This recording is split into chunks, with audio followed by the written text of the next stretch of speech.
Shalom, saudara dikasih Tuhan. Kita bertemu kembali di dalam renungan Bina Iman GKI Klase Solo. Sebelumnya mari kita berdoa. Bapa di surga, pada saat ini kami mengucap syukur Tuhan terus menyertai kehidupan kami, dan saat ini Tuhan kami siap untuk mendengar sabda-Mu. Kami mohon pertolongan Tuhan agar kami dapat memahami firman ini dengan baik, hidup kami tetap dalam kekudusan, dan kami terus setia dan taat kepada firman-Mu. Terima kasih Tuhan, di dalam Tuhan Yesus kami berdoa. Amin. Saudara dikasih Tuhan, pada hari ini firman Tuhan diambil dari 2 Korintus 6 ayat 14 sampai 18. Saya akan bacakan demikian. Janganlah kamu merupakan pasangan yang tidak seimbang dengan orang-orang yang tak percaya. Sebab persamaan apakah terdapat antara kebenaran dan kedurhakaan? Atau bagaimanakah terang dapat bersatu dengan gelap? Persamaan apakah yang terdapat antara Kristus dan Belial? Apakah bagian bersama orang-orang percaya dengan orang-orang tak percaya? Apakah hubungan bait Allah dengan berhala? Karena kita adalah bait dari Allah yang hidup.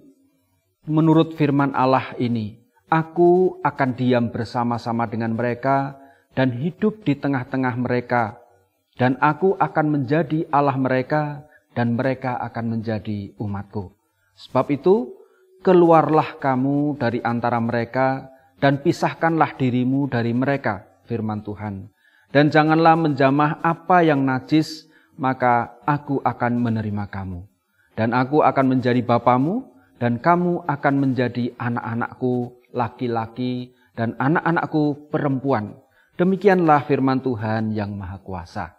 Amin. Saudara dikasih Tuhan, kalau kita mencerna firman Tuhan melalui surat Rasul Paulus kepada jemaat di Korintus ini, sepertinya ada kesedihan di hati Rasul Paulus melihat jemaat Tuhan, orang yang sudah percaya kepada Tuhan Yesus, tetapi kehidupannya tidak ada bedanya dengan orang-orang di sekelilingnya.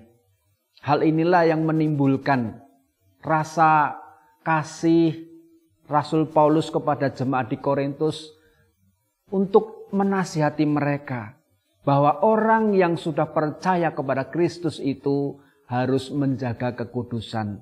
Hidupnya harus beda dengan orang-orang dunia. Karena jemaat di Korintus pada saat itu harus berhadapan dengan kehidupan orang-orang Korintus yang begitu maju, bahkan mereka tidak mengenal Allah. Keinginannya hanya keinginan diri sendiri, keinginan duniawi dan bertentangan dengan firman Tuhan. Lalu apa bedanya kalau jemaat Tuhan hidupnya sama dengan jemaat atau dengan orang-orang yang ada di Korintus itu? Sehingga Paulus menegaskan bahwa mereka itu harus berbeda dengan orang-orang yang ada di sekelilingnya. Karena sebenarnya tidak ada persamaan antara mereka dengan orang-orang dunia. Dan itulah yang harus dipegang oleh orang-orang percaya. Dikatakan sebab persamaan apakah terdapat antara kebenaran dan kedurhakaan. Tidak ada yang sama. Kebenaran dengan kedurhakaan itu saling bertentangan. Juga bagaimanakah terang dapat bersatu dengan gelap.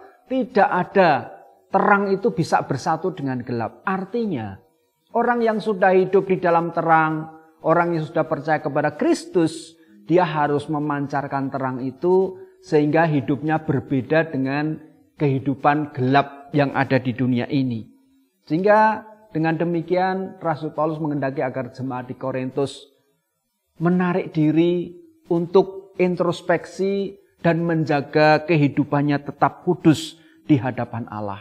Maka pada saat mereka berbalik kepada Tuhan, menjaga hidupnya dengan baik, maka Allah akan menjadi bapa mereka dan orang-orang percaya ini akan menjadi anak laki-laki dan anak perempuan dari Allah Bapa.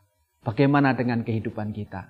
Kita sebagai orang-orang yang percaya kepada Kristus, maka kehidupan kita jangan sampai larut dalam kehidupan dunia yang penuh dengan kemunafikan, kehidupan dunia yang menarik kepada maut.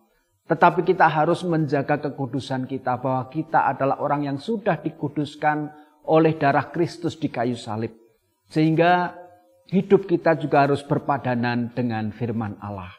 Oleh karena itu, saudara dikasih Tuhan, melalui firman pada hari ini, biarlah kita diingatkan, ditegur oleh firman Tuhan agar kita menjaga kekudusan dan terus hidup setia kepada Tuhan, hidup di dalam kebenaran. Kita beda dengan dunia, dalam arti kita sudah hidup dalam terang, jangan sampai hidup dalam gelap. Justru kita harus memberikan terang di sekeliling kita, membawa orang-orang yang hidup dalam kegelapan untuk hidup dalam terang, mengenal Kristus dan percaya kepada Kristus, sehingga mereka disebut sebagai anak-anak Allah dan hidup bersama-sama dengan kita bersatu dengan Tuhan.